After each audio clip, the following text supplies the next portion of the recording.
You can have the absolutely best equipped garage gym in the entire world and still not get results. Trust me, there's a lot of people out there who do that. So what are we supposed to do when we're at home by ourselves in a gym full of brand new gear or even gear that we've had for a while and we're having trouble getting results? We've hit a wall, we've hit a plateau, we don't really know how our training should progress. Well, that's what we're going to talk about today on the GymCrafter podcast. Welcome back to the GymCrafter podcast, everybody. My name is Tim. I am the head gym nerd here at GymCrafter.com, the website, and the YouTube channel that I built to help ordinary folks like you and I build home and garage gyms that we absolutely love. And it is really, really, really hard to love your gym when you come out and train on a regular basis and don't get any results. And I know that we have all been there. And we all face, as home gym owners, a unique challenge in that area in that we are by ourselves. In most cases, we're training by ourselves, we're in the garage by ourselves. And hey, let's be honest, at least for me, that's one of the things I love about my garage gym is I'm not dealing with people's crappy music choices. I'm not dealing with people not wiping down their benches. I'm not dealing with people not re-racking their weights. I get to do what I want, when I want. I get every machine that I want, when I want it. It is fantastic.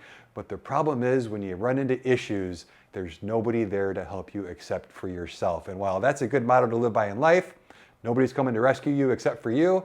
Sometimes that doesn't necessarily get you out of a plateau or a hole in your training or a plateau in your diet as effectively as having somebody there to help you out. So I want to talk about that today and what we can do when we have issues in the gym. It's a really cool tool. So stay tuned to the end of the episode.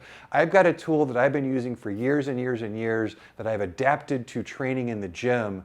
And I think it's really helpful and it got me out of a bind recently and I want to share it with you guys. So I built GymCrafter.com because as I was building my first garage gym, my first real garage gym, I made a ton of mistakes and there wasn't a whole lot of resources out there from honest people who were just honest about, hey, I tried this, it didn't work. I tried this, it did work. There were lots of episodes on the 400 best squat racks from Amazon, right? But there wasn't a whole lot of stuff out there going, hey, here's how to actually build a home and garage gym. Here's how to get results in it. So that's why I built GymCrafter. And so let's take a look at the two mistakes that I made recently and really why I'm making this episode. So the first one was, as you guys know, I have been trying to lose a decent amount of weight. Almost 40 pounds was the goal. And I had this big plan, right? I was going to lose X amount of weight and then I was going to do it by a certain date. And then I was going to go bam, right into a strength gain plan. And the problem is that if I was coaching somebody on a large amount of weight loss, and really anything over probably 15 or 20 pounds is a large amount of weight loss. It's a huge drastic change to your body. Your body doesn't like to change that quickly, that much. And what happens is the more you change, the faster you change, the more it wants to go back to where it was, right? It's like, hey, buddy, get back on the couch with those Doritos. So, and while I didn't get back on the couch with the Doritos, what happened was my weight loss plateaued because I didn't follow a really important thing that you need to do when you're trying to lose that amount of weight, which is for however many weeks you want to spend about that amount of weeks in a maintenance phase. And that's so that your body can get adjusted to its new, some people call it a set point. I don't want to use that term because that's kind of a loaded term. Some people argue with that. But in the end, what happens is if you were, over 240 like I was, and now you're under 220 like I am now, my body needs to adjust to being where it is. I think I'm sitting like at 214 right now.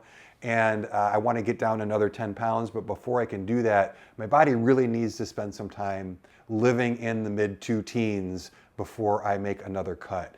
And the problem is I suck at patience, like most of us do, right? I'm like, man, I'm so close. I just want to hammer off that other 10, 15 pounds, and then I want to jump right into the strength gain phase. And unfortunately, that's not the healthy way to do it. And that's not the sustainable way to do it. So not only did I make that mistake, the bigger mistake that I made is I was looking at fitness, and I talk about this all the time, and I hate that I made this mistake, but I was looking at my training as a 12-week goal, like this little tiny block, right? Like I'm going to do this for 12 weeks or 16 weeks, and then I'm done with that, right? And in reality, fitness and health and strength are a lifelong pursuit.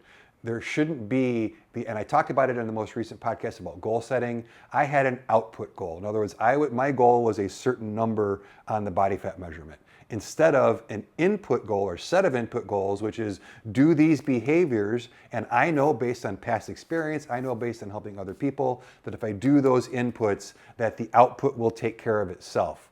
And because I didn't do that, I'm sitting at a plateau now where I'm not at the weight that I wanted to be by this time in the year. So now the programs that I had planned need to be pushed down the road. It's a whole big mess in my head because I'm a pretty OCD guy. And once I get a plan in my head, I'm like, I got to follow this plan. Come hell or high water. And it's just not going to work. So I've had to kind of take a step back. The second mistake that I'm making is I am not using a trainer myself. And I recommend for everyone that you should have, if you can afford it, you should have somebody helping you to hit your goals.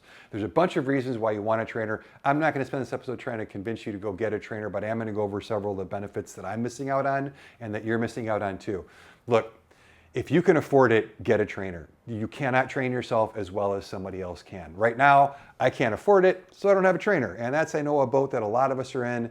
And unfortunately, that means that I made mistake number 2.5, which is, as a trainer myself, I have not taken the time to sit down and look at myself in the third person and go, hey, if I was my client, what would I tell myself to do? Kind of like that dieting mistake. Well, I made a whole bunch of training mistakes as well. And what happened was kind of a death by 1,000 cuts, right? Like my sleep got trimmed a little bit here, my nutrition got trimmed a little bit there, my recovery got trimmed a little bit here, I pushed myself a little bit too hard over there, I started eliminating some of the exercises that I didn't like, but I probably should be doing, and I stopped doing conditioning and kind of stopped doing the number of steps I needed to, and like just little by little by little, I just kind of slid off track. And because I'm too close to myself, and I'm sure a lot of you can relate to that, I didn't notice. Whereas if I'd had a trainer, they would have said, hey, Tim, probably weeks ago, would have said, hey, Tim, how's your sleep? How's your diet? What'd you eat last week? What kind of exercises are we doing today? How is this conditioning training going? Right? Like, that's one of the biggest benefits of a trainer is they prevent that death by 1,000 cuts.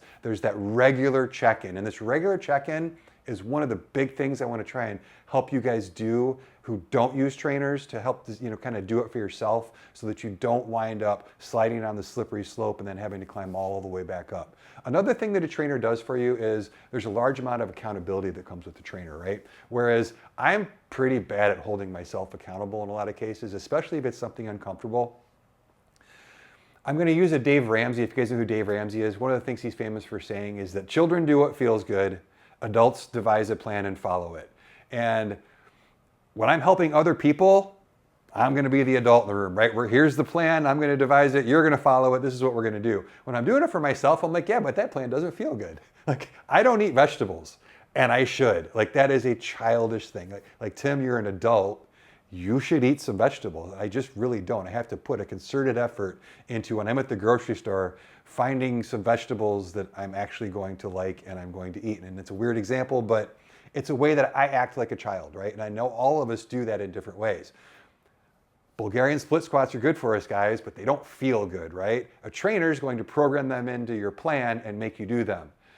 Us training ourselves, kind of childish. I don't like that, it hurts, I'm not gonna do it, right? A lot of people look at cardio this way, right? Like, I don't like cardio, I'm not gonna do it. And we come up with, I read it online all the time. Here's 500 reasons why you don't really need to do cardio. I don't need to do cardio. Weight moves weight, right? Like, there's all kinds of reasons. I'm not here to try and sell you cardio. I'm just trying to point out that the value of a trainer is that they're the adult in the room. And sometimes at 55 years old now, I still need an adult in the room. That sucks to have to admit that, but I still need an adult in the room, and a trainer really does that. Another thing that I had stopped doing, one of those death by 1,000 cuts things, is I used to videotape myself or record myself all the time to make sure that my form was on point. My focus in the gym has always been on form. I love training with the barbell. It might sound weird to a lot of you. I'm not trying to move the most weight possible. I know I'm so huge, you probably don't believe that, but I train because I like the skill, right? And I like moving a barbell effortlessly. And that means I don't necessarily push myself all that much. But I used to videotape myself all the time, because what you realize is that what you think you're doing and what you're actually doing are two different things. If you guys have ever recorded yourself doing anything, if you've ever played golf, if you've ever done a sport, if you've ever, if you're in the batting cages, whatever it is, and you record yourself, and this includes lifting weights, record yourself sometimes. What you see in your head that your body is doing is not what your body is doing. And another benefit, if I'm going to stop recording myself, another benefit of a coach is that coach stands there and goes, you're not moving with your hips first, right? Like if you're squatting and you always want to move with your hips first, you want to start with a hinge. Before your knees move, your hips should start moving back. It's a basic coaching cue. And while it might feel like you're doing that, all of a sudden you look at the tape or your coach goes, dude, your knees are moving like 17 seconds before your hips are.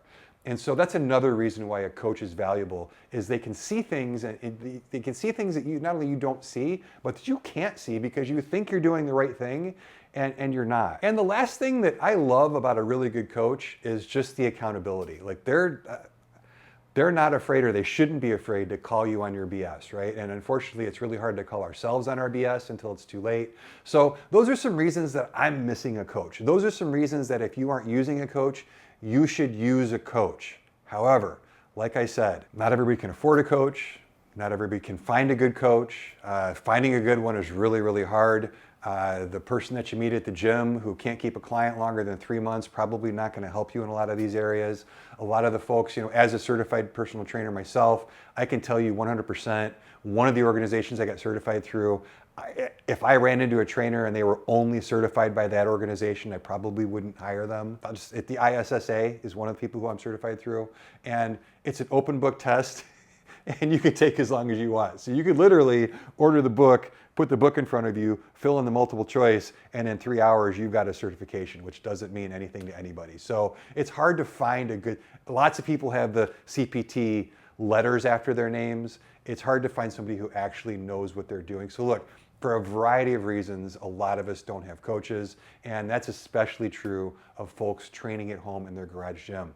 And the problem is that, like I said, we don't necessarily make really good coaches ourselves. So I have developed a tool for you guys and that I use myself that will hopefully help with at least some of those deficiencies of not having a coach, so that we can go into our garage gym. And you'll notice behind me, for those of you listening on audio, I am sitting in front of a giant stack of boxes. There's more boxes on the other side of the camera.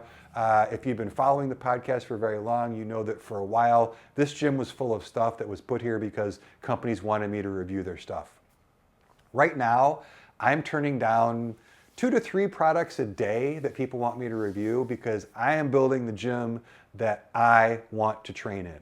The gym that meets my needs, that meets my training goals. And a lot of this stuff is also from companies to review, but it's not here unless it meets my goals. So that's great, right? And once I get all this unboxed, and there's tons of videos coming your way, but once I get all this done, it does me no good if I don't use it the right way. It does me no good if my programming is no good. It does me no good if I'm not eating my vegetables in the gym, or whatever the equivalent of that is here in the workout portion of my health and fitness journey. So the tool that I developed is based on something by a guy named Zig Ziglar. Came up with this a long time ago. For you older guys out there, you know who Zig Ziglar is. He was a sales trainer, motivational speaker back in the era of like Jim Rohn, and somebody who I really looked up to and admired, really responsible for a lot of my early success in life. And Zig Ziglar recommended that quarterly you do this thing called the Wheel of Life.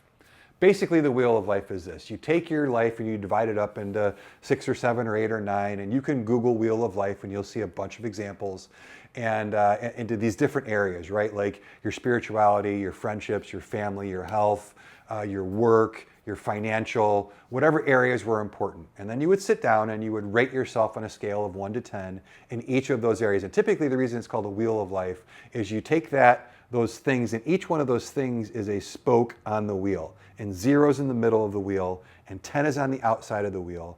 And what you would do is you would rank yourself in each of those areas. So you might go, wow, my finances are really good right now. I'm sitting at like an 8, doing really well there. Career is not so good. I just lost my job yesterday. Thank God for the good finances, but my career is like a 3. Boy, I'm really treating my wife like garbage, so that's probably a 1. My kids are, I'm home more because I lost my job, so my kids are late. So you're rating yourself on all these things. And what you do is when you connect the dots around the outside of the wheel, the closer you are to a wheel, the better your life rolls, right? If you have individual spokes on the wheel that are really short, you get a wheel that's wonky and won't roll. The other nice thing this does is it gives you a visual representation of what areas of your life to work on over the next quarter. And the cool thing about this is a lot of us, the mistakes that we make is we try and do everything all at once, and then we end up doing nothing very well at all. Well, what the Wheel of Life allowed you to do is it allowed you to go, okay, yes, yeah, this part over here is an 8, this part over here is a 7, and while it might be more fun to work on that 7 and 8, these other two things over here are a 2 and a 3. So maybe over the next quarter, we should work on this 2 or 3. So the rule that Zig had was, it said you take like the 2 or 3 worst spokes and then work within those and go, what do I need to do to bring these spokes up?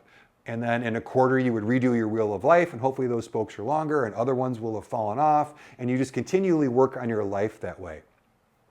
I did that probably at least for 10 years straight, and I haven't done it recently, and I should get back to it. And this is really the crux of the tool I want to give you, is when I found myself in this plateau with my diet, I also had plateaued with training. I also found myself losing a little bit of motivation and really trimming back the workouts I was doing. I was going from an hour a day to 50 minutes a day to 30 minutes a day to, well, maybe I'll just do mobility today. And I was really suffering. So I sat down and I said, okay, what are the spokes when it comes to training? When it comes to my health and fitness, what are the things that make up my wheel, not the wheel of life, but like my wheel of health, my wheel of fitness? So what I want to go over with you guys is I came up with my 9 spokes. These are for me. This is what I look at. This is what I look at kind of as a trainer. I realize that this is how I evaluate a lot of my clients. So this is something that's really useful. It's just now it's on paper. And when I sat down and I did this for myself, I was like, oh, well, that's super clear now. Here's the 3 things I need to go work on. And sure enough, a week later, things are already getting better. So again, I want to share this with you guys. So your spokes can be whatever you want. These are mine, but I think that they're pretty applicable to most people. I don't think there's anything missing here. So let's start with spoke number 1, which is strength. To me, fitness comes from strength. Like health and fitness, strength is the foundation for everything. The stronger you are, the better everything works. You guys have heard me talk about a book called The One Thing before. The crux of this book is, what's the one thing that by doing it makes everything else either easier or unnecessary? And when you're talking about, training, strength really is that one thing. Now, you can make an argument that sleep is there and that's one of the spokes, but really I started off with strength because am I getting stronger? And if I'm getting stronger, then that spoke is closer to a 9 or a 10 or an 8, right? If I'm not getting stronger, it's in the middle. If I'm losing strength, it's in the bottom. So when I sat down and looked at it, I said, okay, well, my strength is kind of plateaued. So there's a middle spoke. But how are you doing strength-wise? Are you gaining strength? Are you strong? Are you feeling weak? So just kind of evaluate your strength. The second spoke is power. Now, power is a little bit different. As a coach, what I look at, or power, is can I move weights explosively? So when I train myself or when I do the programming from like Dr. John Russin, who I've talked about a lot, what I typically do is I'll do an upper lower split across the week, and then I'll also do a conditioning day and a cardio day. It's typically how I design my own training. And one of my upper days is for strength. It's low reps, it's high weight, it's a lot of exertion, it's a lot of times it's working out to triples or maybe even like working up to a heavy single. And that's how I do one of the days. The other day, I back off the weight quite a bit. I go to much higher reps, and what I'm trying to do is I'm trying to move the weight explosively under control. And that to me is power. Can you exert your strength but under control and quickly and explosiveness? So that's power. So that's another thing that I rated myself on is, how's my power? When I'm doing those workouts, am I feeling kind of worn out? Do I feel like I can move the weight well? Do I feel like I can move it under control? And that really tells me a lot about where my health and fitness is. The next one is hypertrophy. So believe it or not, yes, if you get stronger, your muscles will get bigger, but you can get your muscles bigger without getting a whole lot stronger, right? Like there's some really big bodybuilders out there who aren't really all that strong. And there's some really strong powerlifters out there, like the guy, I think his name's Anatoly, the guy, I'm sure you've seen him, the guy who plays a janitor. Look, if you've seen him without a shirt, he's jacked, but he's not real big, right? He puts on this jumpsuit, he doesn't look real big, and he's going up to these guys who are gigantic and can lift way more than they can a whole lot easier. So size and strength don't necessarily coordinate, but let's be honest, especially for guys, at least part of our goals are hypertrophy. At least part of our goals are like, I want to at least look like I spend time in the gym, right? And me as a lanky 6'6" guy with really long muscles, That is really hard for me to do. So if I was a foot shorter and my muscles were shorter, it would be much easier, but they're not. But that's a goal of mine, right? Like, how's the hypertrophy looking? What is it looking like in the mirror? Am I actually growing? Am I growing in depth? Whatever I'm working on then. So that's the third spoke on my wheel is hypertrophy. The fourth one is cardio. Now, cardio for me is, I just played a game of pickup basketball with a bunch of 13-year-olds the other day at church. And I almost puked on them. I didn't, but I'm just like, okay, that spoke is really low right now. And that's because it's, like I said, it's 9 degrees outside here right now. And I have just stopped doing cardio. I've got 2 rowing machines upstairs that, in all honesty, I stopped using several months ago. It was one of those death of 1,000 cuts things. I had just cut that out. My cardio spoke right now is like at a 0. So when I look at my plan to get back, and lo and behold, sure enough, your cardio goes down, your energy levels go down, your desire to work out goes down, and lots of other things suffer, right? Not to mention, in my mid-50s, my heart health is very important to me, so it's not something I should be skipping, but that's the next spoke on the wheel, was cardio. The one after that is conditioning. Now, the difference between cardio and conditioning is, if I'm playing the basketball game, right? Now, if I'm playing a pickup game of full court basketball, to me, that's cardio. That's a lot of running back and forth. However, what we played after that was hustle, or 21. And 21, to me, is about conditioning. It's about short bursts, over and over and over again. A lot of people call it anaerobic work. You don't have time. Your muscles are working without a lot of oxygen. So to me, cardio and conditioning are 2 different things. I'm going to be adding some stuff to the gym that's going to replace the rowers. Right here behind me is a heavy bag, which just came in today. So for me, that's a great conditioning tool. You just do, if you've never worked a heavy bag before, man, you do 10 3-minute rounds with a minute break in between, and it just about destroy yourself at first. And then I also bought some jump ropes to go along with it. I like jumping rope. I haven't done it in a long time, but long jump rope sessions, 15, 20, 30 minutes over time, are not only going to help me strengthen some other areas that I'm looking at, but that's going to build my cardio. But right now, when I look at my spokes on my wheel of health, my cardio spokes are real low, and my conditioning spoke is really low, and it's no wonder why the rest of the stuff is falling off, because those 2 things. Now, the next one is mobility. That's something that I look at now. I'm really happy with my mobility because I've had back issues. I've worked on it a lot, but I did just start integrating into my training yesterday. You might have seen it on the Instagram page. I am starting the Knees Over Toes Guy training. I've got 2 of his books. One's called Back Ability Zero. One's called Knee Ability Zero. I'll put links down below for you. But both of those are building from the ground up, and a lot of them have to do with not just mobility, but being strong through full ranges of motion. And I am very weak at some of the end ranges of my motion right now, and that's causing some pain, and so that's not so great either, but that's something you want to look at. How is your mobility? The next one goes right back to that basketball. How's my athleticism? How's my ability to cut? How's my ability to sprint? How's my ability to jump? Boy, not great at those either. So but the basketball taught me a whole lot, guys, let me tell you.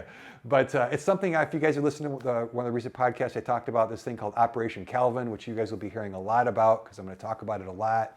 Operation Calvin, in short, is my desire to, I've got a nephew named Calvin who's 5 years old, and I am going to be 55 this month, 50 years older than him, and I want to be able to play stuff with him all the way through his teenage years, including a nice game of pickup basketball in which I dunk on his face. So that's my goal. And right now, my athleticism isn't there, so that spoke is really low as well. The next 2, next one is nutrition. So that's something I think is really important. And then the next one after that is recovery. So one of the things I realized about my nutrition is, when you eat in a caloric deficit for too long, your energy levels go way down. And one of the things that I noticed was that I absolutely recently have had to take a nap in the afternoon. Yes, I'm an old man, but I shouldn't have to take a nap. And part of that was when you're in a deficit, and I was still training in the weight room for 6 days a week, and then I was doing things like playing pickup basketball. I work constantly. I do this constantly. If I'm awake and it's not Sunday, this is what I'm doing if I'm not working out. So I was just pushing myself too hard, and that nutrition just wasn't supporting that. That's another reason why, I mentioned at the beginning, if you're going to be on a deficit for a certain amount of time, you want to be in maintenance for a little bit of time after that, preferably the same amount of time. And that's because your body just needs to rebuild that energy. Because what happens is your body works on what's called a triage system. And what triage is it's like, okay, I have a limited amount of resources, where do I put those resources? And when your body doesn't get the same amount of calories, it allocates those calories to the things that it finds most important. And not taking a nap over time is one of the least important things to allocate calories to. So it's really important, like I said, to take that break. And that's where my nutrition spoke wasn't great. And then recovery. My sleep, what I was realizing was I looked at my YouTube history and I'm like, oh, my YouTube watch hours had just crept up so much, especially with all that's going on in the world right now. And I'm kind of a politics junkie, so I was just watching way too much YouTube, laying in bed at night with a screen in front of my face, so my recovery wasn't good. But where my results are really aren't all that important. I just kind of use those as an example for you guys. What's important is that you sit down and, number one, figure out what your spokes are. Those might not be your spokes. What are the key things that are important in your health and fitness? For you guys out there that train strongman, you're gonna have a different set of spokes than people out there who are training for triathlons. For those of you who are out there trying to get rid of your dad bod, your spokes are gonna look different than people out there who are trying to, get a 12-pack to go out to the beach this summer. You're all gonna have different spokes, but sit down and figure out what the 6 or 7 or 8 or 9 different things that are most important in your training, and then give yourself an honest assessment. Pretend that you are your own trainer. And this is, like I said, this is where a trainer comes in handy and really helps. But pretend that you're your own trainer and go, okay, trainee, your recovery sucks. And just be brutally honest with yourself. Remember, you're gonna be a child in some of these areas, right? You're not gonna have a plan, you're not following a plan, you're just doing what feels good. And while that might be enjoyable, that's not always what's best for us. So look at your spokes, evaluate where they are, figure out what your wheel looks like, and then pick the 2 or 3 spokes that are the shortest, because the more you can make that wheel look like a wheel, the better it will roll. And bringing up 8s to 9s isn't gonna help you nearly as much as bringing up 3s to 7s. So that's the wheel of fitness, the wheel of health, whatever you wanna call it. Thank you, Zig Ziglar. I can't tell you, you probably, all of his stuff is probably pretty dated right now. And if you looked up some of his videos, you'd laugh at me. But back in the 80s, this guy was money. And he really is responsible, like I said, for a lot of the good things that's happened to me in my life. And I carry those lessons with me today. And I think it's kind of on folks like me to at least pass down some of the more useful lessons that he taught. And I gotta tell you that the wheel of life is something that I'm gonna go back to. It's something that was super valuable. I used to literally have a little notebook that I have all my wheel of lives in it, and I would just carry it around with me. And then I would just look and go, just to remind myself on a regular basis, what am I working on this quarter? So if you do a wheel of health, maybe do a wheel of life as well. But that's all I've got for this episode.